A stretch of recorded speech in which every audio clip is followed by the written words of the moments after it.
guys, welcome to the Citizen Mentor. Hi guys, welcome to Citizen Mentors.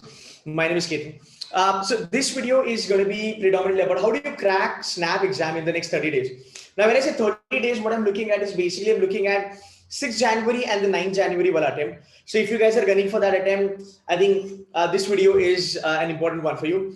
Now, having said that, even if you're somebody who's trying for, let's just say for around about 28th of the December, I'm very sure this is going to help you too, and then you can decide your strategy. So this video, I'm going to talk about how to crack SNAP in 30 days, important topics for SNAP, preparation strategy for SNAP, mock strategy, and score improvement. Now, let's move ahead. First section that I'm going to talk about, which is RC, verbal ability, and reasoning, because this one section can actually be a little bit troublesome, though the weightage is not that much, like 15 marks. But let's understand karna kya isme, right? Reading comprehension. A lot of people are actually not happy about reading comprehension because reading comprehension is a speed breaker. Ek reading comprehension short aega. Now this reading comprehension can definitely going to be a squat one. Okay. So reading comprehension is going to be doable. What you have to do is you need to understand little bit on the perspective of questions. कि यार questions कैसे आते हैं?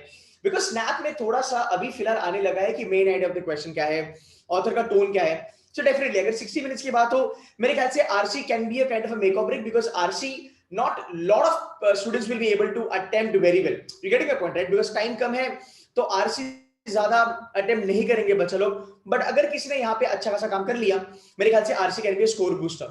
Then you talk about parajumbles. This is the score booster for your SNAP exam because parajumbles are going to be very easy. Last year के बारे में अगर हम बात करेंगे, तो 7 आए थे. राइट ऊपर और नीचे का जो first line and this last line it was completely freeze, तो उसमें तो अपने को कोई टेंशन होता नहीं है. अब parajumble easy given because opening दिया गया है, क्लोजिंग दिया गया है, and options are going to be most of the time lean. You can actually crack this parajumbles by using the option. That's the beauty of SNAP का verbal ability कि यार options इतने इजी होते हैं that even if you just work out with option, do a little bit of read on parajumble, you should be able to get this in 1.5 minute. Score booster है. आगे चलेंगे cloze test. अब cloze test के बारे में अगर हम बात करेंगे तो क्लोज टेस्ट इज इंपॉर्टेंट. यार क्लोज टेस्ट में आपको क्या करना है, लोगों को लगता है कि क्लोज टेस्ट का मतलब होता है vocabulary, but actually it is not about vocabulary. ये होता है इंग्लिश यूसेज. आपको पूरे के पूरे वर्ड्स रटने की जरूरत नहीं है. हमने जो वर्कशॉप करी है वहां पे हमने एक्चुअली शो करा है कि यार without knowing the meaning of that particular word you can still get the answer correct, because it's more of understanding what the author is talking about. It's more of understanding what the passage is talking about. Close test is going to be helpful. Para completion ये kind of easy level पे चलेगा. Synonym and antonym यहाँ पे थोड़ा सा दिक्कत दे सकता है, but हाँ synonym and antonym के लिए you need to have good vocab. To be very honest, 60 to 70% questions that we do for synonym and antonym from SNAP, that are predominantly based on the root word. तो यहाँ पे एक थोड़ा सा game changer होगा. Grammar is going to be easy. Voice आ सकता है, tenses आ सकते हैं. Verbs is what SNAP is quite favorite of the verb ज्यादा पूछते हैं ये लोग. And word usage मैंने सेम कहा था. अगर आप देखोगे fill in the blank which is close test और word usage, ये SNAP के लिए बहुत फेवरेट है. तो word usage आपको थोड़ा बहुत करना पड़ेगा. Overall reading comprehension and verbal ability and reasoning, ये 15 क्वेश्चंस आने वाले हैं. ये टाइम कंज्यूमिंग होगा, बट यहाँ पे आप कौन से चीज में ज्यादा स्कोर कर पाते हो, how do you manage it. Grammar is the thing जहां पे आप स्कोर कर पाओगे, बिकॉज ग्रामर का क्वेश्चन ऐसा है कि यार देख लिया और आ गया, सिंपल सी बात. वहां पे हर बार रीड नहीं करना पड़ता. ग्रामर इज टाइम का not time consuming. Your vocabulary is not time consuming. If you know the word का मीनिंग यू आर सॉर्टेड. दूसरी बात, your parajumbles are going to be actually not that much time consuming, because यहाँ पे score बनेगा. Cloze test, मान लो अगर आपको cloze test आता है, 3 या 4 क्वेश्चन अगर आते हैं, हर एक चीज करना जरूरी नहीं है. 4 में से आप 2 आराम से ले सकते हो. आपने 4 भी कर लिया, राइट, तो नेगेटिव मार्किंग से आपका 1 मार्क चले जाएगा, ज्यादा नहीं, राइट, बिकॉज नेगेटिव मार्किंग यहाँ पे इतना ज्यादा इंपैक्ट नहीं करेगा. एक दूसरा सेशन है फॉरेन वर्ड्स. 1 या 2 वर्ड्स आते हैं, बिल्कुल मत करना, जस्ट लीव इट, बिल्कुल मत करना. इसमें करना क्यों नहीं है, बिकॉज यार ये इतना बड़ा सेगमेंट है, जितना तुम करोगे उतना कम होगा. मैं बात करता हूँ वोकैबुलरी की. वोकैबुलरी में क्या क्या करेगा यार एक बच्चा, इतने कम समय में क्या क्या करेगा. तो जितना तुम रूट वर्ड से कर सकते हो, मेरे यहाँ पे मैं रूट वर्ड्स एकदम शॉर्टकट से पढ़ाता हूँ, राइट. सो अगर आप देखो कि जो भी हमारा वोकैबुलरी का पूरा जो सेशन होता है, we are completely on the shortcuts. We don't tell you कि आप ये वर्ड रट्टा मारो, इसको याद करो. We completely play it on the shortcuts. For example there are there is a root called as ALI, which is like ALI. So there are a lot of words like alien, alienated, and all that. So we give you a story. Uske piche kya story hoga. So you remember the story and you remember the words. That's the way you should be studying. If you're studying by yourself, remember the words by story. Then now starts the part of critical reasoning. ये verbal में आता है. ये आना चाहिए verbal में मेरे ख्याल से. अगर ये वहां पे आता है, LR में आता है, तो शायद से ये आपके लिए बेनिफिट होगा, बट यहाँ पे बाकी चीजों का आपका वेटेज बढ़ेगा. Assumptions doable है, one liner assumptions आते हैं, easy to crack. ये गलत नहीं जाना चाहिए आपका कुछ भी करके. यहाँ पे आपका स्कोर बनेगा. एक बार पढ़ लिया स्टेटमेंट, ऑप्शन देख लिया, खत्म. प्रॉब्लम ये होती है कि बच्चों को समझ में नहीं आता assumptions कैसे क्रैक करते हैं, बिकॉज जो स्टेटमेंट होता है बच्चों को लगता है वो assumption है और options कुछ अलग ही है. I use a rule that's called as rule of negation. The best thing in the world that you can actually use to crack assumption, because assumption जो है ये फंडे वाला स्नैप में आता है, एनमैट में आता है, सीटी में भी आता है, सीमैट में भी आता है. तो assumption is something doable. आगे चलेंगे conclusion on a same line. उसके बाद course of action easy. I have round about 17 rules of course of action. If anybody does it, it's there in the workshop, by the way. It's there included in the workshop. You will be getting a lecture on this. That should be sorted. Scoring it. Course of action, cause and effect, scoring it. Assumption, थोड़ा बच्चों को tough जाता है, but with the rule of negation, with the shortcut, you'll be able to crack. आगे चलेंगे inference. Just छोड़ दो.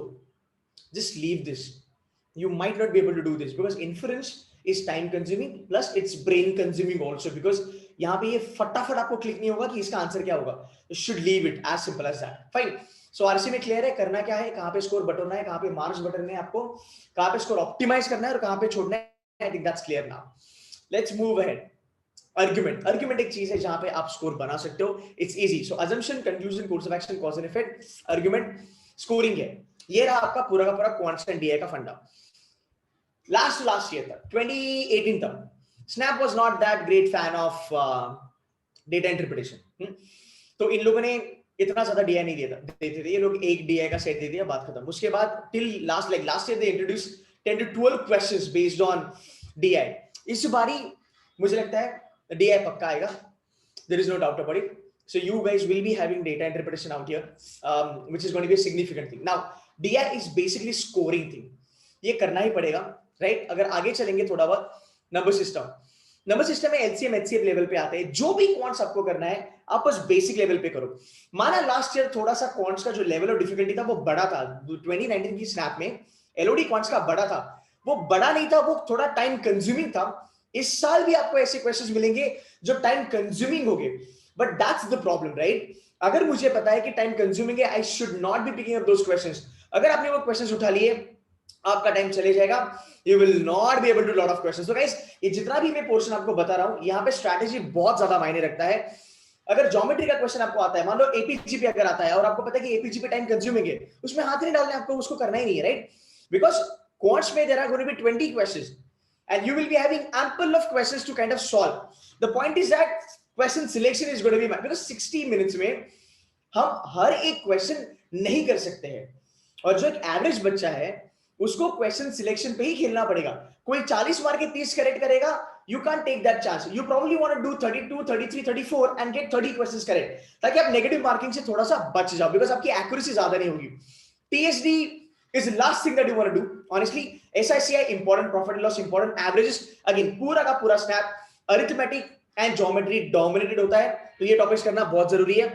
We are doing these topics in our workshop every single day. We are doing quants पे हमारा focus अच्छा खासा है, because याद रखना क्वांट्स स्कोर ऑप्टिमाइजर है.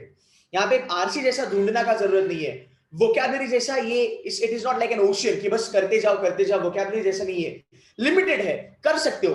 फॉर्मूला बेस्ड है, कैट से बहुत इजी लेवल पे आता है एंड मैथ से भी कम इजी कम एलओडी होता है इसका. यहाँ पे स्कोर आराम से कर सकते हो, मार्क्स बढ़ा सकते हो. टिपिकल क्वेश्चंस आते हैं प्रोबेबिलिटी, इनइक्वालिटीज, कोऑर्डिनेट ज्योमेट्री के, ट्रिग्नोमेंशंस के टिपिकल सेट्स आते हैं. जहां तक बात है तुम्हारे परसेंटेजेस की, वो भी आता है. प्लस डीआई के बारे में अगर बात करेंगे, purely percentage driven, only shortcuts will help you to score more. Now in a worst scenario you might get double DI, you might get 2 sets. Last year आया था, मैं ये समझता हूं लास्ट ईयर पेपर 2 घंटे का था, इस बार 1 घंटे का है. वहां पे 110 क्वेश्चन था, अराउंड अबाउट 100 क्वेश्चंस था. यहाँ पे you will gonna have around about 60 questions. मेरे ख्याल से they should not be doing that. अगर 2 सेट दे भी दिया, मान लो एक पाई चार्ट एंड टेबल दिया, करना तो है नहीं हमें बेसिकली वैसे भी, right? I think you should be getting around about 6 questions as far as your DI is concerned, right? So मेरे ख्याल से 6 questions, like 5 to 6 or 7 questions maximum I'm looking at as far as the DI is concerned. थोड़ा सा tricky होगा, shortcuts में खेलना है. Again, the point here is that everybody knows the shortcut, but do you know how do you use option elimination? बहुत ज्यादा काम करता है option elimination. फटाफट मार्क्स बनते हैं, क्वांट्स करोगे, डेटा सफिशिएंसी भी हो जाएगा. Analytical and logical reasoning, my goodness, this is going to be one of the most important thing. ये always scoring होता है, but यहाँ पे पंगे होते हैं. Questions like number series, questions like coding decoding आता है, no doubt, आता है no doubt, but कब coding decoding उठाना है, कब नंबर सीरीज उठाना है, ये जानना बहुत जरूरी है. एक नॉर्मल फंडा क्या होता है, हमने हमारे वर्कशॉप में नंबर सीरीज और कोडिंग डिकोडिंग करा था, बहुत स्क्रैच लेवल से हमने चालू करा था. See guys, understand this. Snap is doable, no doubt. It's not that high funda kind of an exam. It is an exam which is definitely doable. The question here is that will you be able to pick up questions perfectly? क्या आपका question selection सही जाएगा, ये चीज जानना जरूरी है. क्या आप नेगेटिव मार्किंग को अवॉइड कर पाओगे, ये चीज जानना बहुत जरूरी है. दैट इज द रीजन आपका क्वेश्चन सिलेक्शन बहुत इंपॉर्टेंट होता है, जो हम एक्चुअली हमारे वर्कशॉप में पढ़ा रहे हैं. अगर हम बात करेंगे नंबर सीरीज, हर एक number series you can't check, हर एक कोडिंग डिकोडिंग आप उठा नहीं सकते, वो देखना बहुत जरूरी है. स्नैप में number series last year theta आया था, कोडिंग डिकोडिंग भी टीटा था, डुएबल था. So guys, your logical reasoning is something that you can bank on. Linear arrangement के लास्ट ईयर 6 क्वेश्चन थे, बट अगर पजल्स मुझे आता है, यार एलओडी कितना घटा के घटाएगा ना स्नैप वाला भी, ये भी तो हमें सोचना है कि कितना एलओडी घटा सकते हैं, राइट? इतना तो एलओडी नहीं घटाएगा कि भाई मतलब everything has been now becoming easy, नहीं. वो कुछ ना कुछ तो क्वेश्चन जरूर डालेगा जहां पे एक काइंड ऑफ कंपैरिजन हो. मतलब मान लो जब पेपर चालू होगा, everybody will be able to solve, but कुछ तो क्वेश्चंस होंगे जो डिसाइडिंग फैक्टर होंगे कि यार ये क्वेश्चन अगर किसी ने पकड़ लिया तो उसका स्पीड कम हो जाएगा, वो यहाँ पे स्टक हो जाएगा और उसका अटेम्प्ट कम हो जाएगा.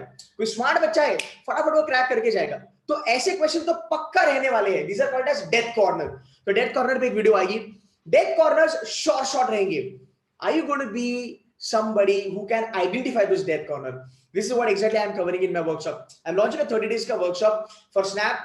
We're starting with basics.